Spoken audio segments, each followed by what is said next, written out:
Hello everyone, this is Komal, your SST educator. Welcome back to your favorite channel Magnet Brains.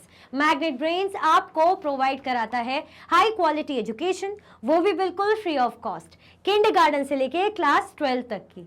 CBSE board के courses के साथ साथ आपको other state board के भी courses available है इन हिंदी मीडियम, जैसे कि UP board, Bihar board, Delhi board के कोर्सेज प्रॉपर सिस्टमैटिक वे में। कोई दिक्कत परेशानी आपको नहीं होगी। डेली प्रैक्टिस सेट्स के क्वेश्चंस भी मिलेंगे, प्रैक्टिस भी करते जाइएगा। ई बुक्स और ई नोट्स की लिंक आपको डिस्क्रिप्शन बॉक्स में अवेलेबल है, तो भटकने की बात नहीं बनती है। सो पीछे आपको क्या दिख रहा है भाई? टॉपिक है हमारा life in the mountains. Mountains के बारे में हम समझ रहे थे, माउंटेन का एनवायरमेंट भी हमने देख लिया था, लेकिन अब माउंटेन में लाइफ कैसी रहती है वो भी देखना बनता है ना? तो चलो देखते हैं। उससे पहले आप क्या कर दो, फटाफट से लाइक शेयर करो, है ना? फटाफट से लाइक और शेयर कर दो। ये देखो कितना खूबसूरत सा बिल्कुल बादल, रियल में ऐसे ही रहते हैं। मैं तो पहाड़ी हूं ना, तो माउंटेन का ऐसे ही देखा है। ये होती है टेरेस फार्मिंग। मतलब क्या करते हैं, माउंटेन में तो ऐसा स्लोप होता है, अब ऐसे में खेती कैसे करेंगे, तो उसको काट देते हैं, सीढ़ी जैसे काट देते हैं, सीढ़ी नुमा खेती जिसको बोलते हैं। तो ये सीढ़ी जैसी काट दी, जैसे आप उतरोगे तो एक सीढ़ी दो सीढ़ी ऐसा लग रहा है ना, तो इस तरीके से ऐसी फार्मिंग होती है और इतना प्यारा लगता है दूर से, तो क्या बताऊं मैं। ठीक है, मैं खुद पहाड़ी हूं इसलिए मुझे पता है ना, मैं इसलिए अपना एक्सपीरियंस शेयर कर रही हूँ। अच्छा ठीक है, इससे पहले हम क्या देख रहे थे? माउंटेन का इन्वायरमेंट हमने बहुत अच्छे देखा कि अलग अलग टाइप के एनिमल्स, बर्ड्स वहां पर एग्जिस्ट करते हैं। गंगा रिवर की इंपॉर्टेंस हमने देखी। ठीक है, The mountain terrain is usually rugged or rough and has steep slopes. जो माउंटेन का इलाका है ना, वो कैसा है? यूजुअली थोड़ा उबड़ खाबड़ और रफ रहेगा, और इसकी स्लोप्स कैसी रहेगी? स्टीप स्लोप्स, मतलब ऐसी खड़ी चोटी, बिल्कुल खड़ी चोटी इस तरीके से। कैसी रहेगी? स्टीप स्लोप्स रहेगी, है ना? तो जो माउंटेन का इलाका है, जो टेरेन है, यूजुअली बहुत ही उबड़ खाबड़ रग्ड टाइप का रहेगा। ऐसा अगर आप सोचोगे कि बिल्कुल ही ऐसा रहेगा, तो नहीं, थोड़ा सा ऐसे उबड़ खाबड़ इस तरीके से मिलता है। This means that regular farming can only be practiced in some valleys. इसका मतलब ये कि अगर आपको रेगुलर तौर पे फार्मिंग करनी है, खेती बाड़ी करनी है, तो कुछ ही वैलीज में पॉसिबल है। ऐसा नहीं कि सब जगह ही हो सकता है, कुछ वैलीज में ये पॉसिबल है अगर फार्मिंग करनी है तो। Cultivation is practiced on the slopes by cutting steps in the slopes. अब अगर खेती बाड़ी करनी है, कल्टीवेशन करना है, तो कैसे हो पाएगा? ये जो स्लोप्स हैं उनको स्टेप ऐसे स्लोप्स को कट करना पड़ेगा, वन बाय वन ऐसे करके, तब जाके कल्टीवेशन हो पाएगा। ठीक है, ऐसे कट करना पड़ेगा 1 2 3 सीढ़ी में, इस तरीके से, तब जाके कल्टीवेशन हो पाएगा। टेरेन क्या होता है? अ पीस और stretch of land from the point of view of its physical feature. मतलब पीस एक हिस्सा और लैंड जैसे जितना वो फैला हुआ है इस तरीके से, from the point of view of its physical features, उसके फिजिकल फीचर्स, मतलब जो उसका फिजिकल फीचर्स है, भौगोलिक जो उसके फीचर्स हैं, उसके बेसिस पे क्या बोल रहे हैं? पीस या स्ट्रेच ऑफ लैंड कितना फैला है। वैली क्या होती है? A lower area between hills और माउंटेन। ऐसा एरिया, लोअर एरिया जो बीच में आता है, किसके? हिल्स और माउंटेन के बीच का जो एरिया आता है उसको बोलते हैं valleys. Often with a river और स्ट्रीम फ्लोइंग थ्रू इट। और उन वैलीज में क्या रहेगा? उन वैलीज में या तो स्ट्रीम या तो कोई नदी बहती रहती है। जैसे इस तरीके से ऐसे दो पहाड़ बना लिए है ना, दो पहाड़ बना लिए, तो इसके बीच में से ऐसे नदी बहते हुए ऐसे आ रही है, तो इसको क्या बोल रहे हैं? इसको बोल रहे हैं वैली। क्लियर हुआ? ये क्या है? टेरेस फार्मिंग इन नॉर्थ इंडिया। नॉर्थ इंडिया में किस तरीके से सीढ़ीनुमा खेती, जिसको हम टेरेस फार्मिंग बोलते हैं, क्या करा जाता है? स्लोप्स को ऐसे स्टेप्स में कट किया जाता है, तब जाके इनको फ्लैट बना के फार्मिंग इसमें होती है। क्लियर? और वो भी क्या बोल रहे हैं? कुछ वैलीज में ही पॉसिबल है। और वैलीज क्या है वो तो हमने अभी देख ही लिया। This is called terrace farming. और इसको हम क्या बोलते हैं? इसको हम बोलते हैं terrace farming. In many mountainous regions of the world, herding is the preferred occupation over agriculture. बहुत से जो माउंटेनियस रीजन है, जो पहाड़ी क्षेत्र हैं, एरियाज हैं, वहां पे एग्रीकल्चर को इतना ज्यादा बढ़ावा ना देके हर्डिंग करते हैं, मतलब पशुपालन ज्यादा करते हैं, एनिमल्स को ज्यादा रेयर करते हैं। जैसे आपको शीप, गोट, है ना, ये ज्यादा दिखेंगे पले हुए, जितना आपको फार्मिंग नहीं दिखेगी, क्योंकि थोड़ा सा मुश्किल भी होती है, जैसे कि हमने देखा इतना आसान नहीं है। तो जो प्रेफर्ड ऑक्यूपेशन है वो क्या है? हर्डिंग है यहाँ पे, कि भाई हर्डिंग कर लेंगे। Tourism is often an important source of income for the people living in the mountains. अब पहाड़ी इलाका है, पहाड़ किसे नहीं पसंद, तो कौन आएंगे भाई? जो घूमने फिरने वाले लोग हैं, टूरिज्म रहता है, टूरिस्ट आते हैं, है ना, बाहर से लोग आते हैं, हमारी कंट्री के लोग जाते हैं, तो इसके थ्रू क्या हो जाता है? इनकम हो जाती है। गाइड वगैरह लगे रहते हैं ना वहाँ पे, बढ़िया स्टॉल वगैरह लगा रखे, मोमोज वगैरह, चाइनीज जो भी चीज़ें हैं, मैगी बना रहे हैं, जो भी चीज़ें, तो उनकी भी इनकम हो रही है। तो इन लोगों के, जो माउंटेन में जो लोग रहते हैं, तो उनकी सोर्स ऑफ इनकम कैसी रहती? Through tourism. The crisp mountain air and scenic beauty attract many tourist. अब जो है माउंटेन की जो भीनी भीनी जो हवा आती है ना, बोलते ना पहाड़ों की जो हवा, भीनी भीनी सी खुशबू, बहुत प्यारी सी, और जो खूबसूरती, पहाड़ देख के ही दिल, मतलब उफ क्या बोलूं, अगर अभी मेरे सामने रियल पहाड़ रख दो तो मैं तो पढ़ाना छोड़ के वहीं बैठ जाऊंगी, ठीक है, बढ़िया सा, और मैगी वगैरह खाऊंगी, मोमोज, जिसके कारण काफी टूरिस्ट अट्रैक्ट होते हैं, वहां जाना चाहते हैं। Some tourists also go to the mountains for sports such as skiing, hiking, mountaineering and paragliding. अब कुछ जो टूरिस्ट हैं वो क्यों जाएंगे पहाड़ों में? व्यूज से ज्यादा उनको, उनका जो पर्पस रहेगा स्पोर्ट्स का, है ना, स्पोर्ट्स का, जैसे वो स्कीइंग करेंगे, ऐसे स्कीइंग करते हैं, या हाइकिंग करेंगे, ऐसे चढ़ रहे हैं, या माउंटेनिंग करेंगे, या पैराग्लाइडिंग, उड़ के ऐसे, बिल्कुल कुछ लोग इस पर्पस से भी जाते हैं, ठीक है। चलो, For many centuries, people have also traveled to these uplands for pilgrimages to holy sites.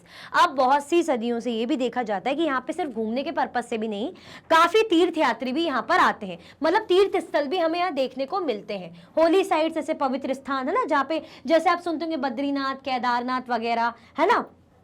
But an excessive inflow of visitors can also put the fragile mountain environment under pressure. It is often difficult to find the right balance. अब क्या होता है, जो इतना ज़्यादा लोग आ रहे हैं, excessive जो लोग इतना ज़्यादा आ रहे हैं, तो also put the fragile mountain environment under pressure. अब जो fragile मतलब कमज़ोर जो mountain है ना, उनको जो इतना ज़्यादा भार पड़ रहा है, इतने सारे लोग आ रहे हैं, विजिट कर रहे हैं, तो it is often difficult to find the right balance. इसके कारण प्रॉपर जो बैलेंस ऐसे करना आना थोड़ा सा मुश्किल हो जाता है, ठीक है। तो क्या देखा हमने, यहाँ पे खेती कैसी होती है, यहाँ पे जो है खेती से ज़्यादा, मतलब वैसे टेरेस फार्मिंग होती है, जो इसे स्लोप्स में कट किया जाता है, स्टेयर्स को ज़्यादा प्रेफर किया जाता है, हर्डिंग, है ना। डोंट मिस आउट, क्या मिस आउट नहीं करना है हमने। और चीज़ क्या देखी यहाँ पे, इसकी जो लोग टूरिस्ट भी बहुत ज़्यादा आते हैं ना, यहाँ पे पिलग्रिम का भी बढ़िया है। अब Bachendri Pal started climbing mountains from a young age and led many women's climbing expeditions. She was the first Indian woman to climb Mount Everest in 1984 and was awarded Padma Shri the same year and Padma Bhushan in 2019. किसके बारे में बात हो रही है भाई? बचेंद्री पाल के बारे में बात हो रही है। इन्होंने जो है माउंटेन में चढ़ना स्टार्ट करा था बहुत ही यंग एज से। अब अगर आप सोच रहे हो कि माउंट एवरेस्ट चढ़ना है, तो ऐसा नहीं है कि बस मूड हुआ आज मैं जा रही हूँ माउंट एवरेस्ट चढ़ने। प्रैक्टिस चाहिए होती, फिजिकली आपको उसके लिए उतना वो बनाना पड़ता है, प्रैक्टिस करनी पड़ती है, वर्कआउट वगैरह करना पड़ता है, प्रिपरेशंस करनी पड़ती है, ठीक है। And led many womens climbing expeditions, भाई इनकी लीडर भी रही, इनको लीड भी किया है उन्होंने। She was the first Indian women to climb Mount Everest in 1984। 1984 में माउंट एवरेस्ट में क्लाइंब चढ़ने वाली पहली इंडियन वुमेन थी। मेन भी होंगे लेकिन हमें इंडियन वुमेन की बात कर रहे हैं, वुमेन की बात करें तो पहली यही थी। And was awarded Padma Shri in the same year, और सेम ईयर इसी साल उनको पद्मश्री अवार्ड भी मिल गया था। फिर उसके बाद पद्म भूषण इन्हें 2019 में मिला था। वो मिलता है ना एक्टर्स वगैरह या लोगों को Padmashri, Padma Bhushan award, sports person, इन लोगों को। Arunima Sinha lost the leg in an accident when she was 31। Arunima Sinha जिसने अपना पैर खो दिया था एक एक्सीडेंट में जब वो 31 ईयर की थी। With Bachendri Pal's encouragement and training, she managed to climb Mount Everest in 2013 and went on to climb the highest peak of every continent, including Mount Vinson in Antarctica. She was awarded Padma Shri in 2015. मतलब 31 की जो as है already, है ना, आप एक young age में तो हो नहीं, थोड़ा सा आप लेट वैसे हो रहे हो, एज आपकी बढ़ रही है, आपने पैर खो दिया था, लेकिन बचेंद्री पाल ने क्या करा, उनको एनकरेज करा और ट्रेनिंग दी, तो उन्होंने क्या करा, माउंट एवरेस्ट वो चढ़ पाई 2013 में। And went to on to the climb highest peak of every continent, हर कॉन्टिनेंट में, जैसे अफ्रीका है, नॉर्थ अमेरिका है, साउथ अमेरिका है ना, अंटार्कटिका है, तो हर कॉन्टिनेंट के हाईएस्ट पीक पर वो गई, including Mount Vinson in Antarctica. Antarctica का जो माउंट विंसन है वहां भी गई, है ना। शी वॉज अवॉर्डेड पद्मश्री इन 2015। 2015 में इनको क्या दिया गया, पद्मश्री अवार्ड दिया गया। क्लियर? तो आप समझ सकते हैं इसलिए कितना जज्बा चाहिए, ब्रेव, वो बिल्कुल ऐसा चाहिए कि ये नहीं सोचना कि मेरा पैर नहीं, ये नहीं, बस चलो, जज्बा होना चाहिए किसी भी काम को करने के लिए। Flash flood, a sudden local flood often caused by cloud burst. ये क्या है, एक मतलब बाढ़ टाइप की है जो कैसे होती है, जैसे बादल फटता है, बोलते हैं ना बादल फट गया, तो इस तरीके का फ्लैश फ्लड। ये देखो फ्लैश फ्लड ऐसे आ रही है। लैंडस्लाइड, भूस्खलन बोलते हैं the sudden collapse of a mass of earth और rock from a mountain side. Mountain side से एकदम से कुछ रॉक ऐसे खिसक गई, है ना, तो जमीन पे ऐसे इस तरीके से लैंडस्लाइड ये हो रहा है। Avalanche, the sudden fall of snow, ice or rock from mountain side often occurs when the snow starts melting. अब एकदम से जो है स्नो है ना, ये जो बर्फ है आइस का एकदम से ऐसे फिसल के ऐसे गिर जाना है, ये देखो है ना, ये दिख रहा है ना, ऐसे दिख रहा है कोई धुआं आ रहा है, क्लाउड्स ऐसे दिख रहे हैं, तो फिसल के जो स्नो ऐसे गिर जा रही है एक साइड से. Cloud burst, a sudden violent rain storm. Cloud burst क्या है? वॉयलेंट, बहुत ही ज्यादा रेन स्टॉर्म इस तरीके से, है ना, ये देखो, ये दिख रही है कितनी प्यारी. ये कोल्ड वेदर है, ये हैवी स्नोफॉल इस तरीके से हो रहा है, देखो पूरा जमा हुआ है. ये अनकंट्रोल टूरिज्म, टूरिज्म कितना खतरनाक है, कितने सारे लोग यहाँ पे आए हुए हैं. क्लियर हुआ? आगे बढ़े, चलो क्वेश्चन 1. अब भाई लेट्स एक्सप्लोर आपका 49 पेज नंबर का क्वेश्चन आपसे कुछ पूछ रहा है. क्या पूछ रहा है question? These images figure 3.6 on page 50, है ना, depict a few challenges that people living in the mountains may face. Discuss them in groups in class and write one paragraph on each. Also discuss why, despite many such challenges, people still choose to live in the mountains. ये जो figures है ना, depict कर रहे हैं challenges कि जो people है, जो माउंटेन में जो लोग रहते हैं, वो कुछ तो भाई सिचुएशन, जो दिक्कत, चैलेंजेस वो फेस करते होंगे. Discuss them in group in the class. आपको क्लास में क्या करना है? ग्रुप में उसको डिस्कस करना है. And right one paragraph on each. और हर किसी के बारे में जो है आपको जो भी डिस्कस करोगे उस पर एक एक पैराग्राफ आपको लिखना है. ऑल्सो डिस्कस वाई, पर लेकिन क्यों, ये भी आपको डिस्कस करना है. डिस्पाइट मैनी सच चैलेंजेस, इतने चैलेंजेस भी होते हैं, जब इतनी दिक्कतें उनको होती होगी, परेशानी होती होगी, तो क्या रीजन है कि वो फिर भी वो माउंटेन्स में रहने के लिए चूज करते होंगे, भाई हाँ माउंटेन्स में ही रहना है. क्यों ऐसा होता होगा? चलो देखते हैं. Challenges of living in the mountains. Challenges क्या हो सकते हैं? जैसे avalanches. Avalanches are sudden and rapid flow of snow, ice and rocks down the slopes, है ना, जो स्लोप्स है, सॉरी, इनमें से क्या है, इस तरीके से जो सडन और रैपिड फ्लो होता है स्नो और आइस का, इसके कारण ये चीजें होती है, चैलेंजेस रहेंगे. They can be deadly, destroying homes and infrastructure and making certain areas inaccessible. ये क्या करेंगे? जो घर हैं, है ना, जो इंफ्रास्ट्रक्चर है उसको डिस्ट्रॉय कर सकते, बर्बाद कर सकते, ठीक है. और मेकिंग सर्टेन एरियाज इनएक्सेसिबल, और कुछ एरियाज में तो हम जा भी नहीं सकते, इनएक्सेसिबल बना देते, पहुंच नहीं सकते जहां पर. People living in avalanche prone areas need to be constantly vigilant and prepared for emergencies which can be stressful and dangerous. अब जो लोग यहाँ रहते हैं उनको क्या करना पड़ेगा? इस चीज़ के लिए भाई बहुत ज़्यादा अवेयर रहना पड़ेगा कि कभी भी ऐसी कोई दिक्कत आ गई, इसकी बात हो रही, मानो ऐसा हो जाए, घर है तो कितनी दिक्कत होगी, ठीक है. विच can be stressful and dangerous, उनको ऐसी इमरजेंसीज के लिए क्या रहना पड़ेगा भाई? प्रिपेयर रहना पड़ेगा, थोड़ा सा अलर्ट रहना पड़ेगा, नहीं तो बहुत ज़्यादा प्रॉब्लम हो जाएगी. तो ऐसे चैलेंजेस माउंटेनियस एरिया में होते हैं, ठीक है, जिसमें जान पर बनाती, कुछ आपको फैसिलिटीज नहीं मिल पाती. Landslides occur when masses of rock, earth or debris move down a slope. They can be triggered by heavy rain, earthquakes or human activities. Landslide occur होते हैं जब खूब जो रॉक है ना, जो अर्थ और डेब्रिज, वो क्या होते हैं, एकदम से स्लोप से खिसक जाते हैं, मूव करते हैं. They can be triggered by heavy rain, वो हैवी भारी बारिश के कारण भी भाई हो सकते हैं, अर्थक्वेक हो गया, और ह्यूमन एक्टिविटीज के कारण. Landslide can destroy homes. Landslide के कारण भाई घर जो है डिस्ट्रॉय हो सकते हैं, होम्स डिस्ट्रॉय हो सकते हैं, रोड्स हो गई, फील्ड्स हो गई, है ना, ट्रांसपोर्टेशन, ये सब में दिक्कत आ सकती है, एग्रीकल्चरल चैलेंजेस मिल सकते हैं. Residents must take precautions to mitigate these risk. Residents को क्या लेना पड़ेगा भाई? कुछ ना कुछ प्रिकॉशंस लेने पड़ेंगे, है ना, इन रिस्क को क्या करने के लिए? कम करने के लिए. such as building retaining walls and avoiding construction on unstable slopes. अब उनको क्या करना पड़ेगा? जो यहाँ रहेंगे उनको दीवारों, ऐसी दीवार बनानी पड़ेगी ताकि ऐसी कोई दिक्कत ना आए. साथ में कंस्ट्रक्शन ऐसा रखना पड़ेगा जो ऐसे स्लोप्स में ना हो जो कैसे अनस्टेबल, है ना, कि कभी भी खिसक जाए, कभी भी कुछ ना हो जाए, वहां घर बना लिया, क्या फायदा? तो लैंडस्लाइड क्या है? ऐसा होगा तो दिक्कत होगी. हैवी स्नोफॉल, खूब जो है बर्फबारी हो गई. Heavy snowfall can isolate communities making transportation difficult and cutting off access to essential services. Heavy snowfall के कारण क्या होगा? वो कम्युनिटीज को आइसोलेट करेगी, ट्रांसपोर्टेशन में भी दिक्कत होगी, है ना, cutting off access to essential service, और काम की सर्विसेज है, कुछ भी ऐसी नीड है आपको जाना है तो वो भी, या आप तक कोई सर्विस आनी चाहिए तो वो भी नहीं पहुंच पाएगी. स्नोफॉल देखा ना, सब रास्ते वास्ते ब्लॉक हो जाते हैं, देखा नहीं ऐसे ऐसे स्नो को हटाते, आपने मूवीज में देखा होगा, तो गाड़ियां नहीं आगे बढ़ती, दिक्कत हो जाती है. Snow can also damage infrastructure such as power lines and buildings.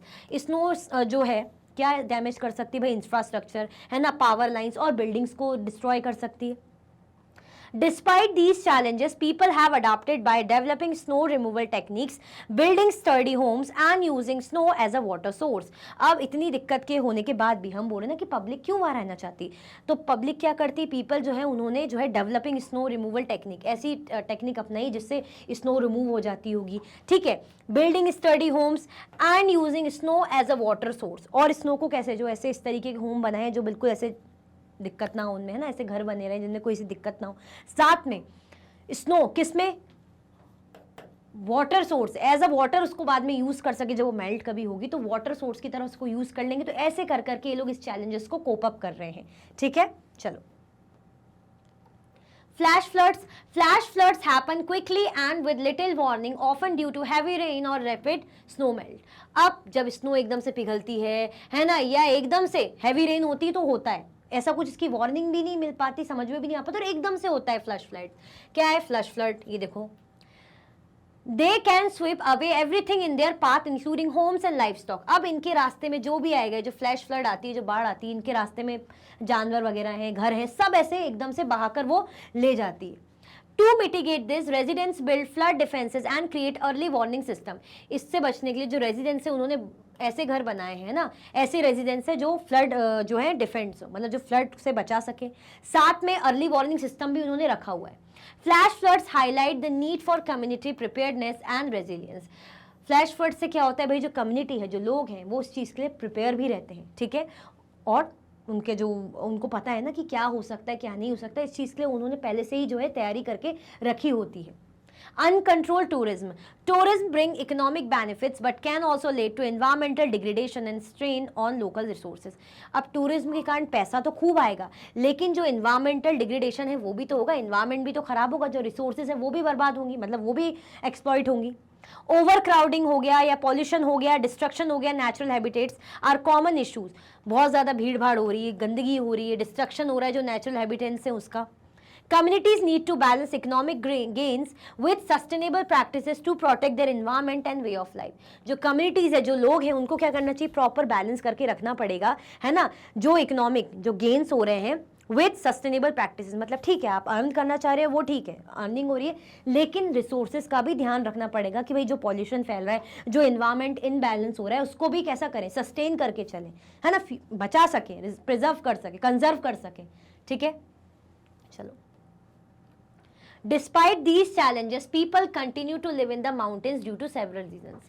इतने चैलेंजेस होने के बाद भी जो पीपल हैं वो क्या करते हैं, कंटिन्यूसली रहते हैं, है ना, कंटिन्यूसली माउंटेन में रहते हैं। इसके पीछे के reasons, the natural beauty and serene environment provide high quality of life with fresh air and stunning landscape. अब लोग इसलिए भी पसंद करते हैं कि बहुत अच्छा लगता है, किसी किसी को नेचर में रहना बहुत पसंद है, उनको बहुत अच्छा लगता है। आजकल की लाइफ कितनी ज़्यादा हैक्टिक टेंशन वाली हो गई, हर चीज़ में टेंशन है, पढ़ाई में हो गया, है ना, या जॉब में हो गया, थोड़ा सा रहता है, चीज़ें हो गई हैं, तो वहाँ के लोग भाई अच्छा लगता है, पहाड़ी इलाका है ना, फ्रेश एयर मिलती है, बहुत अच्छा लगता है, काम लगता है, पीसफुल लगता है ना, खूबसूरत सा इलाका है। The mountain offer a sense of community and cultural heritage with traditional practices and lifestyle deeply rooted in these regions. In area के लोग भाई उनको कैसा फील रखता है, भाई हम यहाँ से जुड़े हुए लोग हैं, है ना, हमारा ये कल्चर है, ठीक है, सेंस ऑफ कम्युनिटी, हमारे लोग हैं। Additionally, economic opportunities such as tourism, agriculture and artisanal craft provide livelihood. अब जो इकोनॉमिक अपॉर्चुनिटीज कैसे, जैसे टूरिज्म के थ्रू, एग्रीकल्चर के थ्रू या आर्टिसनल क्राफ्ट, ये क्या प्रोवाइड करती है, लाइवलीहुड, कमाई इनसे आ जाती है। The mountains also offer a refuge from hustle and bustle of urban life. कई बार माउंटेन्स में जो बोलते हैं ना हम पहाड़ों में जाके रहेंगे, शांति, ये जो अर्बन लाइफ है, जो चीज़ें आप शहर में भीड़ भाड़ से आ रहे हो तो वहाँ पे ऐसा लगता है बहुत अच्छा लगता है आपको। जब आप पहाड़ों में जाते हो तो आपको लगता है भाई बढ़िया है, कुछ दिन यहाँ बिताएंगे, है ना, यहाँ पे रहेंगे, अब हम बहुत कमा लिया, बहुत कर लिया, अब हमारी जो ओल्ड एज के टाइम है वो हम पहाड़ों में रहेंगे, ऐसा सोचते हैं। Providing a peaceful and self sufficient lifestyle, peaceful और ऐसा लगेगा भाई अब सफिशिएंट है, बहुत बढ़िया है। The resilience and adaptability of mountain communities enable them to thrive in these challenging yet rewarding environment. अब इतनी ज़्यादा दिक्कतें तो हैं, मतलब बहुत लैंडस्लाइड हो रहा है, फ्लैश फ्लड्स हो रहे हैं, बहुत सी प्रॉब्लम है, लेकिन यहाँ पे इनको कैसा लगता है, बहुत पीसफुल, बहुत अच्छा लगता है, और तैयारियाँ भी ये लोग करके रखते हैं, है ना, इकोनॉमिक भी फ़ायदा इनको रहता है, टूरिज्म आते हैं, पैसा कमाने का भी मौका मिलता है, लाइवलीहुड अर्न करने का भी इनको मौका मिलता है। क्लियर? चलो, डोंट मिस आउट, क्या मिस नहीं करना है, चलो। Many traditional communities around the world consider mountains to be sacred places and worship them. बहुत सी जो कैसी कम्युनिटीज है, पारंपरिक जो ट्रेडिशनल कम्युनिटीज हैं, उनका ये मानना है कि माउंटेन्स क्या है, पहाड़ क्या है, पर्वत एक पवित्र जगह है, पवित्र स्थान है ना, तो उनकी पूजा की जाती है, पूजा करते हैं वो। Mount Everest the highest mountain in the world at 8849 metre has many names. जैसे जो माउंट एवरेस्ट है ना, वर्ल्ड का हाईएस्ट जो माना जाता है, हाईएस्ट माउंटेन वर्ल्ड का माना जाता है, जो कितना ऊंचा है 8849 मीटर, उसके बहुत सारे नेम है। तिब्बतीन कॉल इट चोमुलुंगा, थोड़ा सा कैसा नाम है ना, चोमुलुंगमा, ये नाम है उसका माउंट एवरेस्ट का, which means mother goddess of the world, है ना, वर्ल्ड की क्या है, माता है। And worship the mountain as such, और पूजा भी करते हैं उसकी। Nepalese call it Sagarmatha, Sagarmatha meaning goddess of the sky, है ना, स्काई क्या बोलते हैं स्काई को, आपको पता ही है, इस आसमान का क्या, आसमान की भाई देवी, इस तरीके से। Similarly Mount Kailash in Tibet is held sacred by followers of Hinduism, Buddhism, Jainism and Bon an ancient Tibetan religion. अब जो माउंट कैलाश है उसको तो बहुत ही ज्यादा रिलीजियस माना जाता है, मतलब सेक्रेड माना जाता है, तो रिलीजियस एक्टिविटीज वहाँ पे होती है, जैसे हिंदुइज्म से के फॉलोअर्स आते हैं, बुद्धिज्म के, जैनिज्म के, और बॉर्न एक एंशिएंट तिब्बतियन रिलीजन है। Such reverence for mountain summits is also found elsewhere in India as well as in other parts of the world. इस तरीके का जो भाई माउंटेन समिट जो चीज़ें हो रही ना, इसको सेक्रेड माना जा रहा है, तो बहुत सी जगहों पे ये वर्ल्ड के यहाँ भी देखने को मिलता है, other parts of the world में भी देखने को मिलता है। तो माउंटेन को सिर्फ ऐसा नहीं कि रहने के लिए, इसको क्या पवित्र भी माना जाता है, पूजा भी जाता है कि भाई ये तो देवी है, इस उसकी देवी है, सबसे बड़ी देवी, इस तरीके से, है ना। इवन जो माउंट कैलाश है वहां पे तो ऐसा सुना है परिक्रमा वगैरह भी इस तरीके से लगाई जाती है, बहुत पवित्र माना जाता है। ठीक है, क्लियर हुआ। तो ये क्या देख रहे थे हम, लाइफ इन माउंटेन। ठीक है, चलो इसी के साथ हमारा जो टॉपिक है लाइफ जो है माउंटेन की, हमने बहुत अच्छे से जानी। दिक्कत परेशानियां होती हैं, लेकिन फिर भी क्यों पसंद करते हैं, क्योंकि तैयारियां भी इन्होंने अब रखने लग गई है ना, टेक्निक्स आ गई हैं, और पता है भाई अर्निंग भी होती है, पीसफुल भी लगता है और अच्छा भी लगता है ना। होता है कुछ लोग भले परेशानी हो लेकिन सुकून लग रहा है, परेशानी कभी कभी लेकिन सुकून लग रहा है, तो इसलिए भी लोग रहना पसंद करते हैं। शहर के लोग क्या करते हैं, अरे बस कमा लिए, अब क्या करेंगे, पहाड़ों में जाके रहेंगे, बढ़िया पीसफुल लाइफ जिएंगे, तो ऐसा भी रहता है। ठीक है, तो आई होप आपको अच्छे से समझ में आया होगा, तो लाइक शेयर सब्सक्राइब करना बिल्कुल भी नहीं भूलें। इसी के साथ ये वीडियो एंड होती है। अगर आप और भी वीडियो के लेक्चर्स देखना चाहते हैं तो आप मैग्नेट ब्रेन्स के यूट्यूब चैनल, एप्लीकेशन और वेबसाइट में देख सकते हैं। ई नोट्स और ई बुक्स के लिंक आपको डिस्क्रिप्शन बॉक्स में अवेलेबल है। ये सारे हाई क्वालिटी के कोर्सेज हैं, जैसे कि CBSE board, Delhi board, Bihar board, UP board, MP board, Rajasthan board, Vedic maths, crash course, spoken English courses अच्छी क्वालिटी में और 100% फ्री अवेलेबल है। आप हमें अदर प्लेटफॉर्म पर भी फॉलो कर सकते हैं, फेसबुक, इंस्टाग्राम, एक्स, टेलीग्राम और व्हाट्सएप पे। ज़्यादा से ज़्यादा लाइक कीजिए, ज़्यादा से ज़्यादा शेयर कीजिए और चैनल को सब्सक्राइब करना बिल्कुल भी ना भूलें। अपना ख्याल रखें। Thank you so much for watching.